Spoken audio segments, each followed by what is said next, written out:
All right, put your hand up if you're ready to turn equation 3 into reusable PyTorch code. I've got my hand up. I trust you're doing the same. And I issued you the challenge in the last video of giving it a go. So well done if you did. And if you didn't, well, we're going to do it together right now, aren't we? So we need our initialization function and we need an embedding dimension parameter. So the transformer architecture keeps the same embedding dimension throughout. So we'll pass that in. Now we need a value for the hidden unit size of the MLP. And now this is something we didn't actually put in here. So well done if you found this out. We may have touched on it before. MLP number of hidden units equals, I think it's MLP size in table 1, which of course, if we jump into the paper, we have table 1, which is the MLP size for VIT base is 3072. So we'll set that as our default. And then of course, we're creating it in such a way that if we wanted to upscale our model variant, we could insert these sizes here. So let's jump back into there. I'll just keep going. So the integer here is going to be 3072. And then if we keep going, we want dropout. So where is the value for dropout? I kind of hinted at it here. This is in appendix B, but we want the value for dropout, another treasure of the paper, value for dropout, available in table 3. So if we go back, table 3, so hyperparameters for training. So if we're replicating VIT base 16 patch size, our dropout is going to be 0.1. So let's go back. We'll set that to default because that's going to come after our dense layer or our linear layer in our MLP. And then we're not going to forget super this time. Let's go super.init. And then what can we do? Well, we can create the norm layer. So we've done this before. Norm layer, which is ln. And we'll go self.layernorm equals nn.layernorm dot normalized shape equals the embedding dimension. Then we can create the MLP, which stands for multi-layer perceptron. And we read in the paper section 3.1 is the MLP contains 2 layers with a GELU nonlinearity. And we know that from appendix B, dropout when used is applied after every dense layer. So let's see how we might do this. So self.mlp equals, we're going to create it as a sequential. So a sequential is just a sequential series of layers. And the first one is going to be nn.linear or dense layer or fully connected layer. The input size here is going to be the embedding dimension. Then the output features is going to be our MLP size, which is from above. MLP size. Then we actually don't need another bracket after that, or another parameter. Then following nn.linear, what are we going to do? We're going to have our non-linear layer, which is nn.gelu, or GELU, however you want to pronounce it, contains 2 layers with a GELU nonlinearity. So we've got 1 layer so far, a nonlinearity, and now we need dropout. So nn.dropout, p equals dropout. And then we're going to add another linear layer. And the in features of this one are going to be what? Well, this needs to be MLP size. Why is that? Is because we need our in features of a subsequent linear layer to line up with the output features size of a previous layer. Otherwise, we'll get shape mismatches. And now the output feature size of this is we're going to project back to our embedding dimension.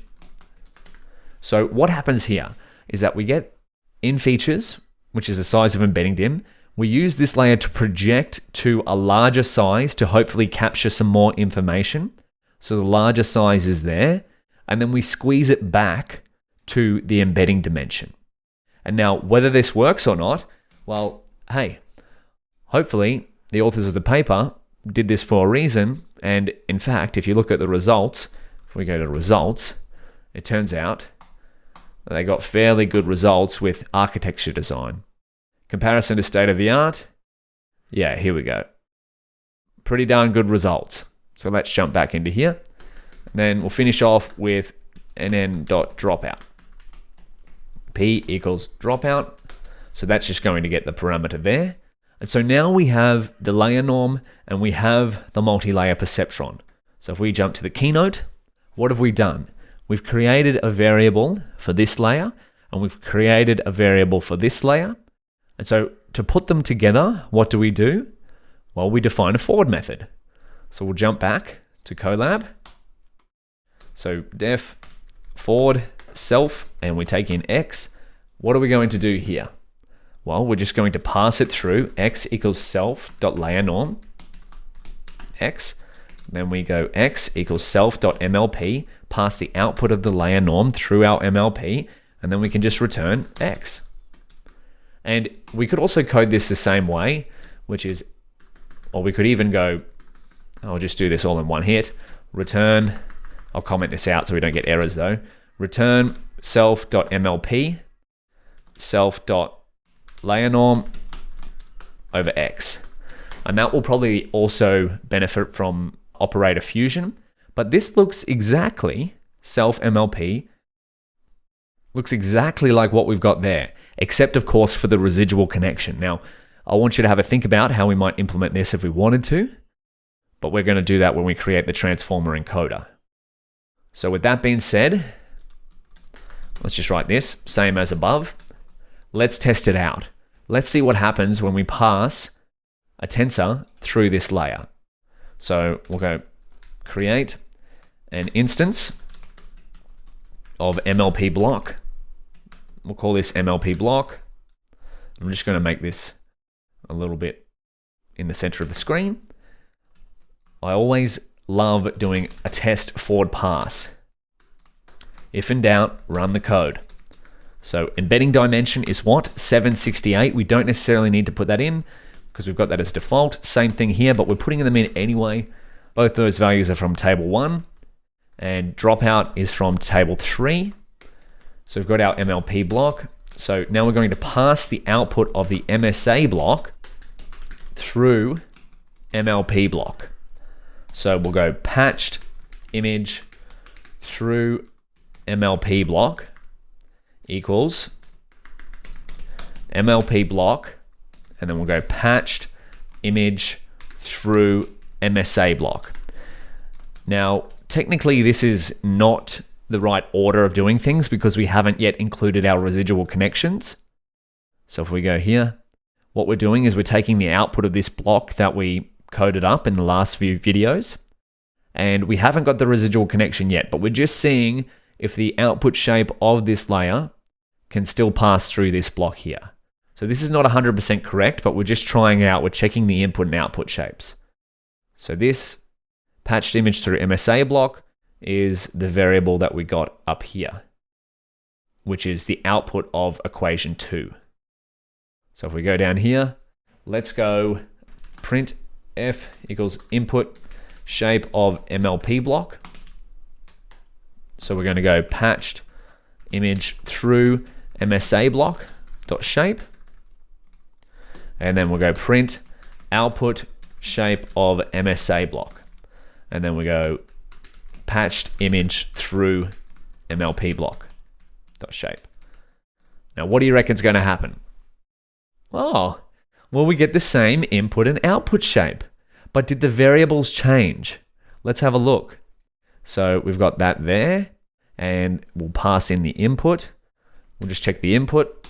So don't worry too much if your values are different to mine. These are all going to be randomized, but just notice what's changed here. Have the values changed as they go through the MLP block? Yes, they have. So you can see almost all of the values here are different to the output. So what is going on here? We've replicated figure 1. Well, most of figure 1. We've got MSA block and an MLP block, and we're passing through our embedded image patches through those. And they're getting manipulated by the various equations that are behind the scenes of these colored blocks. And so hopefully, we're going to create more stacks of these in a second as we build the entire transformer encoder. Hopefully, behind the scenes, our vision transformer is forming a learned representation of an image. Now, of course, the representation probably doesn't mean much because it's all randomized and our model hasn't been training.